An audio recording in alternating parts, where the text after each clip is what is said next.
Hey everyone, and welcome back for another deep dive with us. Today we're going to be tackling something that you all voted as like super important, and that is the state of play right now in the global fight against climate change. Big one. Yeah, no kidding. Right, but don't worry, we're going to break it all down for you. We're going to be looking at a couple of recent reports, actually. One is from the UN's climate body. The UNFCCC. That's the one.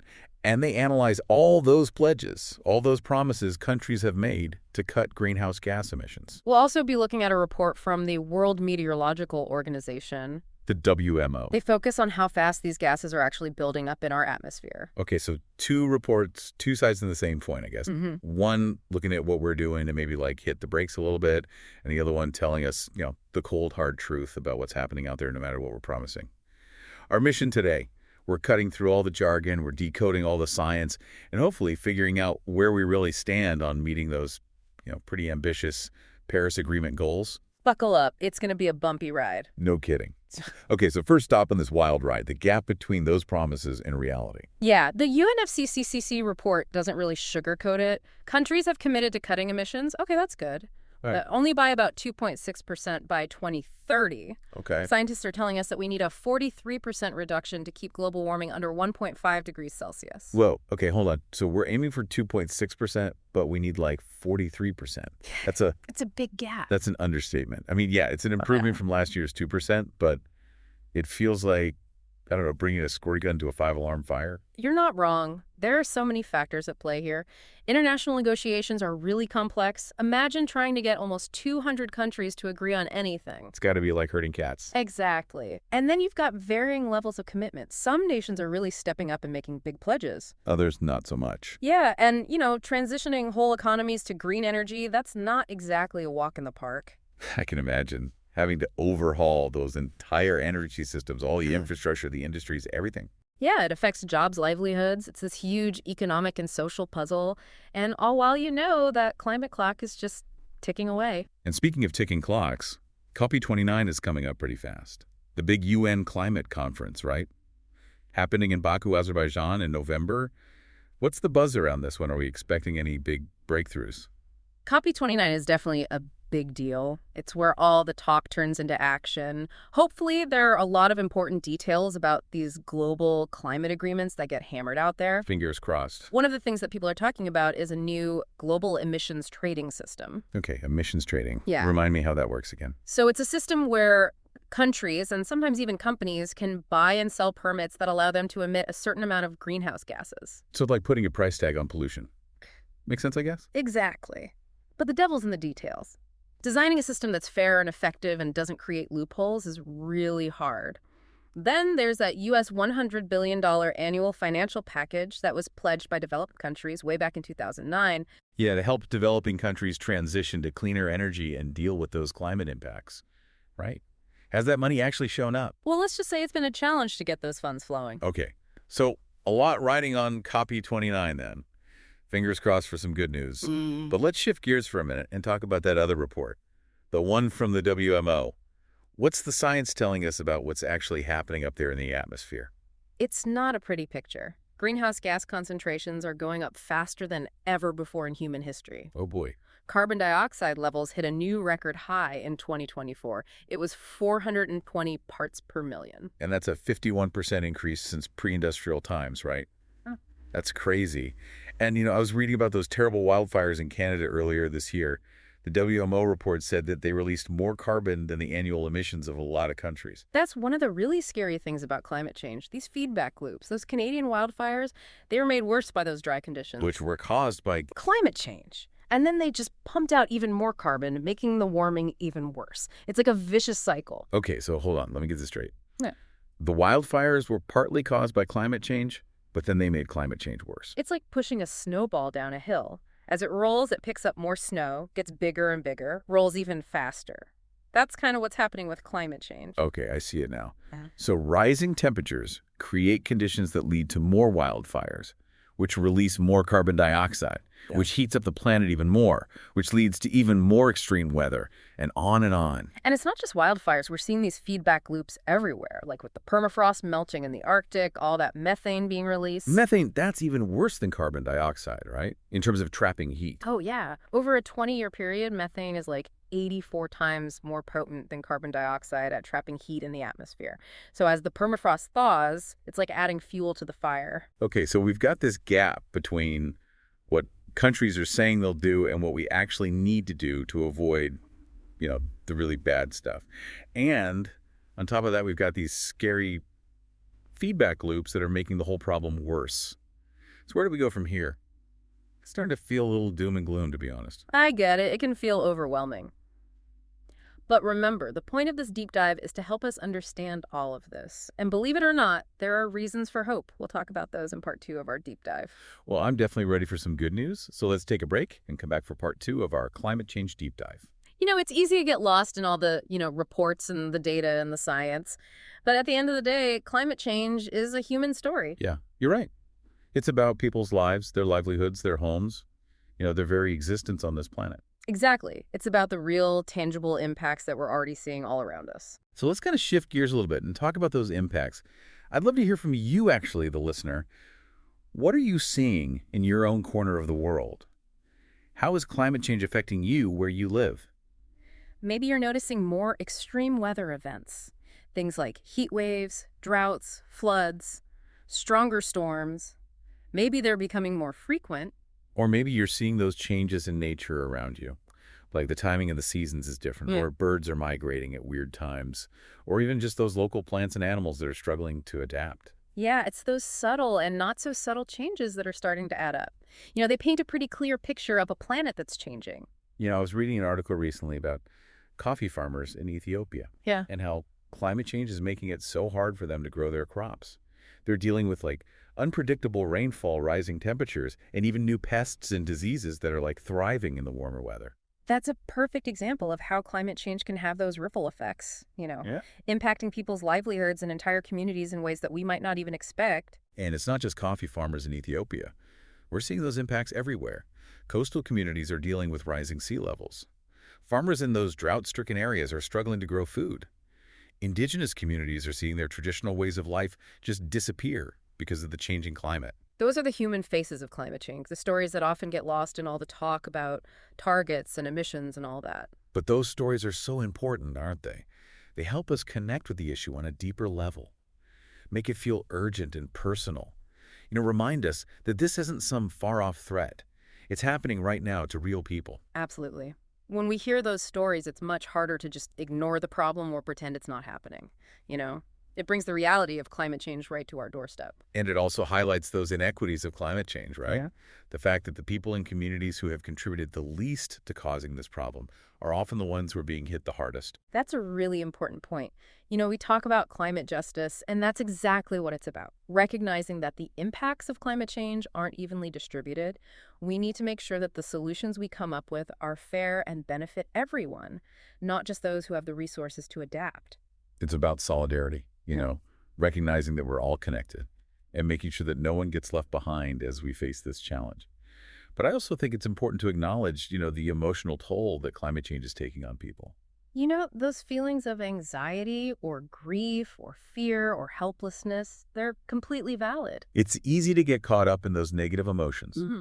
to feel totally overwhelmed and powerless. But we can't let those feelings stop us from taking action. Right. It's not about ignoring those emotions or pretending they don't exist. Right. It's about acknowledging them, processing them, and then channeling that energy into something positive. Yeah. You know? Finding ways to make a difference, to be part of the solution. So let's talk solutions. We've talked about the need for action at all levels. Global agreements, national policies, local initiatives, individual choices even. But what are some concrete things that are actually working? What gives us hope? Yeah, I'm ready for some good news. Well, there's a lot of amazing innovation happening in the renewable energy world.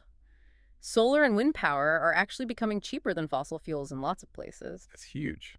And we're seeing incredible breakthroughs in battery technology, making it easier and cheaper to store that renewable energy. Right, because one of the biggest problems of the renewables has always been that, the sun doesn't always shine and the wind doesn't always blow. But if we can store that energy effectively, it becomes a much more reliable option.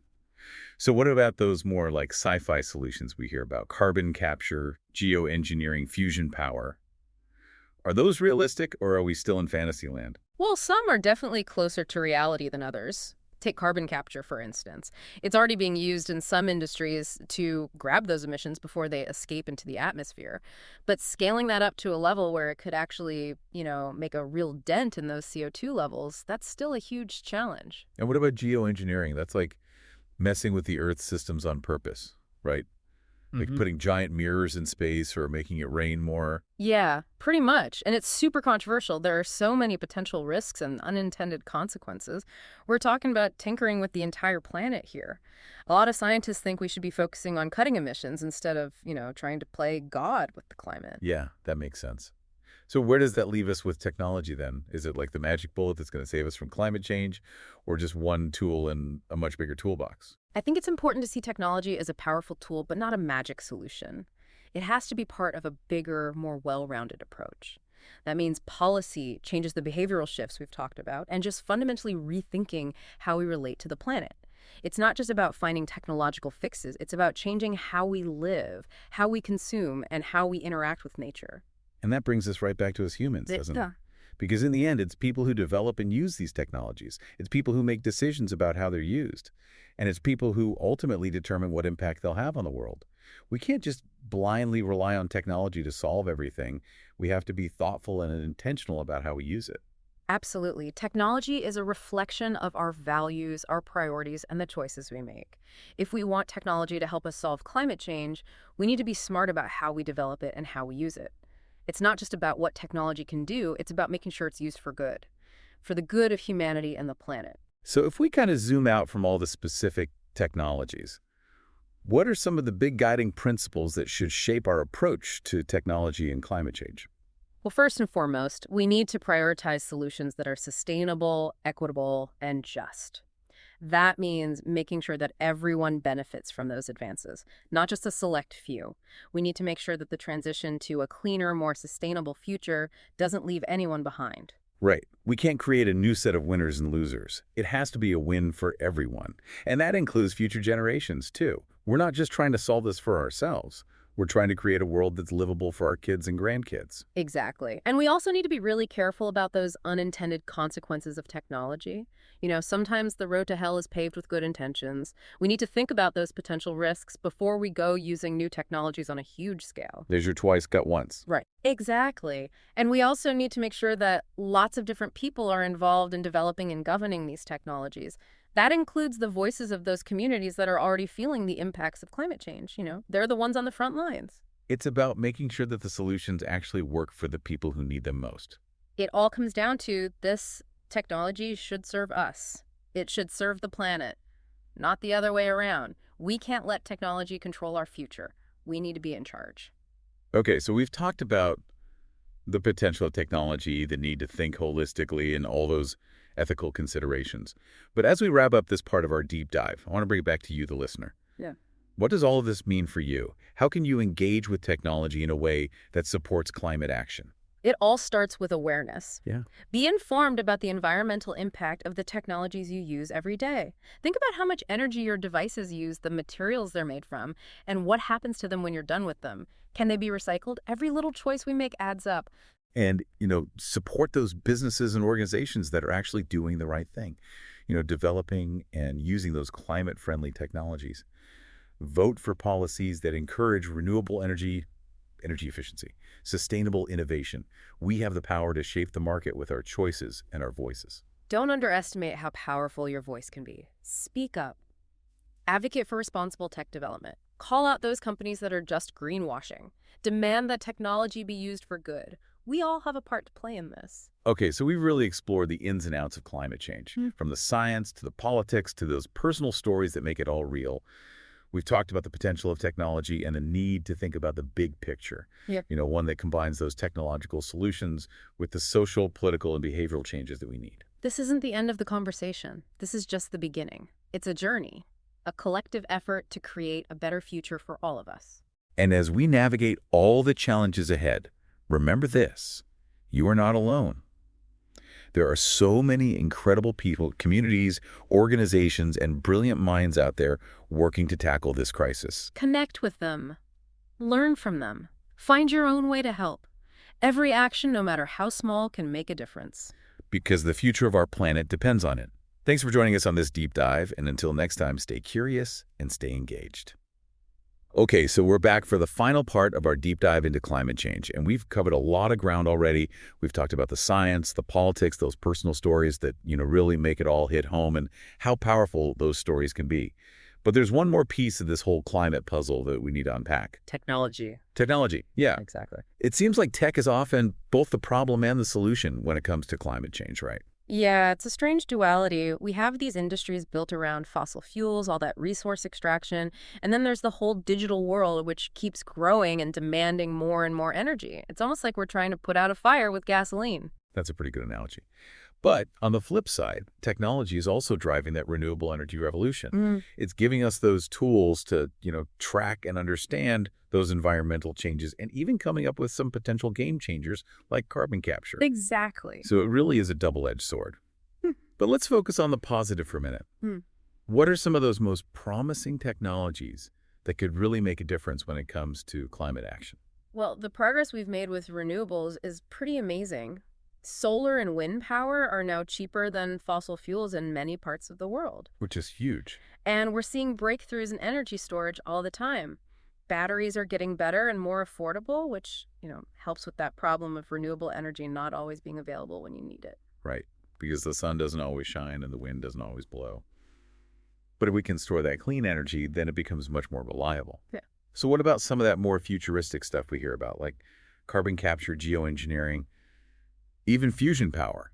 Are those realistic solutions, or are they just, pie in the sky? Some are closer than others. Carbon capture, for example, is already happening in some industries. They're capturing those emissions before they're released. But scaling that up to make a real impact on global CO2 levels, that's a big hurdle. And what about geoengineering? Isn't that kind of like intentionally messing with the Earth's climate? Like, Using giant mirrors to reflect sunlight or seeding clouds to make it rain more? it is, and it's a very controversial idea. There are so many potential risks and unintended consequences. We'd be tinkering with the entire planet. A lot of scientists think we should be focusing on cutting emissions rather than trying to, control the climate. That does make sense. Yeah. So where does all of this leave us with technology? Is it the magic bullet that will save us from climate change, or just one tool among many? I think it's best to think of technology as a powerful tool, but not a magic solution. It needs to be part of a broader approach that involves, policy changes, the lifestyle changes we've talked about, and a real shift in how we view our relationship with the planet. It's not just about finding technological fixes. It's about changing how we live, how we consume, and how we interact with nature. And that brings us back to the human element again, doesn't it? Because in the end, it's people who create and use these technologies. It's people who decide how they're used, and ultimately it's people who determine what impact they have. We can't just sit back and expect technology to solve all our problems. We need to think critically about how we use it. I agree. Technology reflects our values, our priorities, our choices. Yeah. If we want technology to help us address climate change, we need to be thoughtful about how we develop it and how we use it. It's not just about what technology can do. It's about making sure it's used for the right reasons, for the benefit of both people and the planet. So let's step back from the specifics for a minute. What are some of those big guiding principles that should shape how we approach technology and climate change? Well, for me, it's all about prioritizing solutions that are sustainable, equitable, and just.